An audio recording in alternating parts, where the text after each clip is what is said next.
soir à Kabakoto, un village du département de Nioro, à 25 km de la Gambie. Là-bas se trouve un puits mythique dénommé Douy Dagou.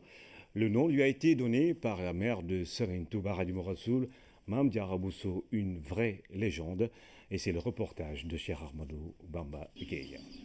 Kabakoto. Ce village, niché au cœur du Saloum dans le département de Nioro, se trouve à 25 km de Curaïbe à la frontière gambienne. Ici, l'hivernage s'est installé depuis les premières percées de la mousson. L'histoire de ce village, habité en majorité par des Alpulaars, est racontée à travers ce puits. Un monde sans histoire est un monde sans âme, et l'âme de Kabatoko est ce puits dénommé puits Douy Dagou, qui résume le passage de Mame Diarra Bousso, la mère de Serigne Touba dans cette contrée. C'est elle qui lui a donné ce nom. Son nom a été baptisé par Mame Diarra. Mame Diarra Bousso, qui a mis au monde un grand, notre grand-père, Cheikh Ahmadou Bamba Mbacké. Et quand elle venait, elle trouvait ses semblables qui étaient là en train de puiser. Mais comme le Alpulaar aime l'étranger, ils aiment l'hospitalité. Alors ces dames-là préféraient puiser à la place de Mame Diarra. Ce n'étaient pas des bassines, c'était des sortes de calebasses ou en bois avec lesquelles ces mamans-là puisaient de l'eau. Et au lieu que Mame Diarra fasse comme elle refusait, elle puisait à la place de Mame Diarra et lui portait même cette bassine-là.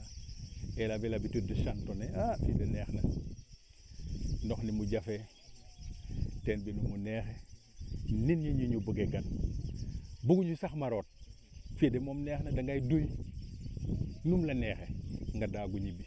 Le puits Douy Dagou n'est pas comme les autres. À le voir de très près, avec ses parois et le fond de la source, fait appel à des histoires qui relèvent toutes du mystique. Et apparemment, il est là depuis la préhistoire. Il y a une chèvre qui, une fois, est tombée dans ce puits. Il y a quelqu'un qui peut la chercher, mais la chèvre et son chèvre étaient en train de courir à l'intérieur du puits. Donc il y avait des cavités. Les premiers hommes vivaient dans ces cavités-là. Et pourquoi c'est devenu un puits maintenant? Parce que ils ont creusé à l'intérieur du puits, c'était pour recueillir l'eau de pluie. Et pendant la saison sèche, ces premiers hommes-là devaient avoir de l'eau à boire. Mais à l'intérieur, il y avait des magasins, des réserves, etc., etc. Comme aujourd'hui, si tu construis ta maison, vous faites ici un magasin, là, une chambre à coucher, là, un salon, etc. Les premiers hommes, ils réfléchissaient. Et cela s'est transformé en puits, mais ce n'était pas un puits. Et cela a été prouvé. Parce que vous voyez, à l'intérieur du puits, il n'y a pas de ciment. Les parois ne sont pas cimentées.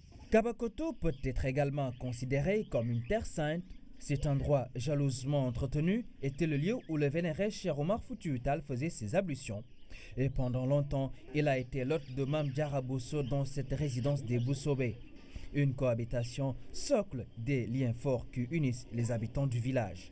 Mame Diarra avait l'habitude de venir rendre visite à ses parents. Elle quittait Porokhane pour venir avoir quelques jours ou quelques mois à Kaba chez son frère Amadou Bousso. Nous avons visité tout de suite la chambre dans laquelle logeait El Hadji Omar quand il était là vers les années 1850.